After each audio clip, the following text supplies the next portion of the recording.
Alright, let's dive into the introduction. Ipsas 43 is a new accounting rule focusing on leases for public sector entities, developed by the Ipsas. This standard became active on January 1, 2025. It changes lease accounting, bringing most leases onto the balance sheet. Entities must now show a right-of-use asset and a lease liability. Previously, these were often hidden. The main reasons for this change are transparency and improved comparability. Public funds require clear accounting. This standard is similar to IFRS 16 for private companies. It helps show the true financial position, building greater public confidence. Under Ipsas 43, a lease is a contract giving the right to use an identified asset for a specific period in exchange for payments. Control over the asset's use is crucial. Examples include offices, vehicles, or specialized machinery. Moving on to the big why behind Ipsas 43.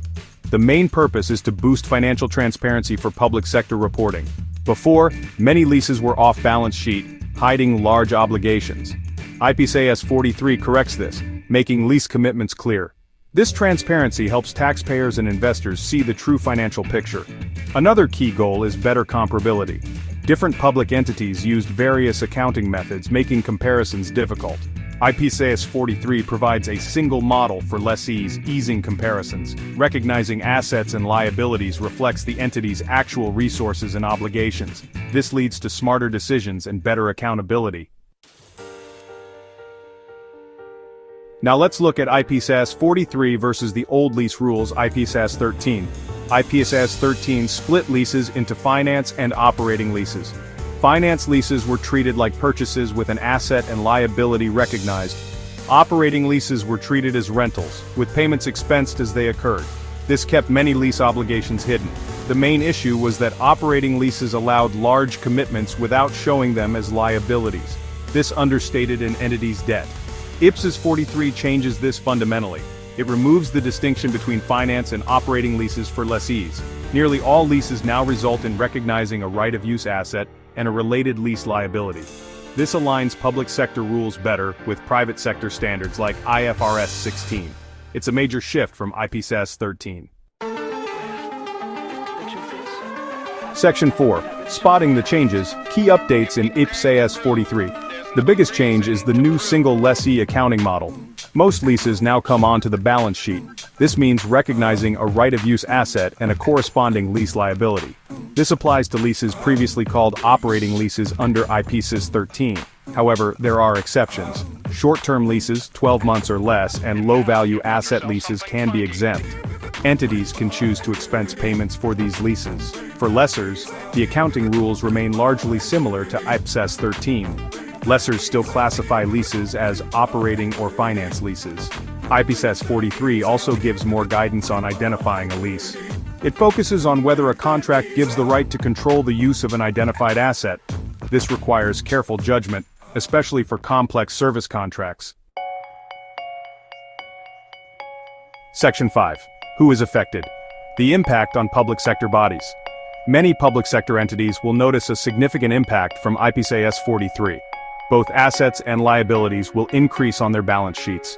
Leases previously treated as operating leases will now be capitalized and shown.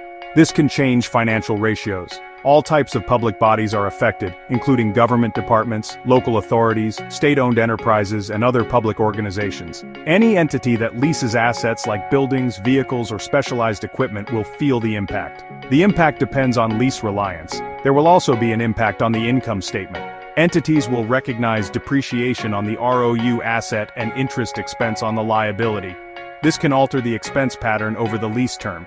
Entities will need new systems and processes to gather data, perform calculations, and make disclosures. Staff training and careful planning are essential. Section 6. Getting prepared, practical steps for implementing Ipsas 43. The first step is to identify all lease contracts. This includes checking service contracts for hidden leases.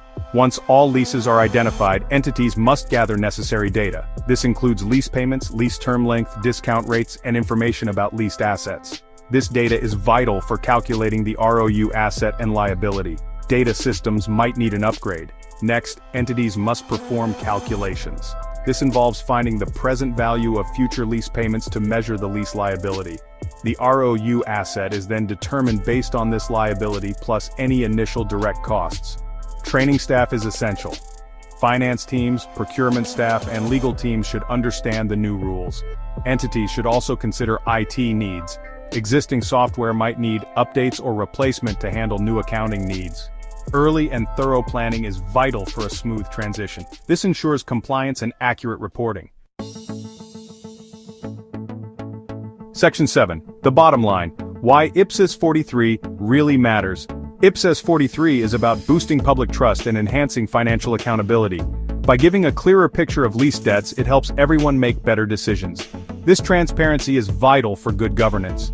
The standard improves the quality of public sector financial information. This allows for better assessment of a government's financial management. It also makes global comparisons easier, promoting international best practices. While implementing Ipsas 43 can be challenging, the long-term benefits are significant. Better data on leases leads to more informed leasing decisions. Public sector managers get a clearer view of costs and benefits when deciding to lease or buy assets. This can save public money. Mastering Ipsas 43 is crucial for finance staff in the public sector. It supports transparency, comparability, and better care of public funds for all citizens.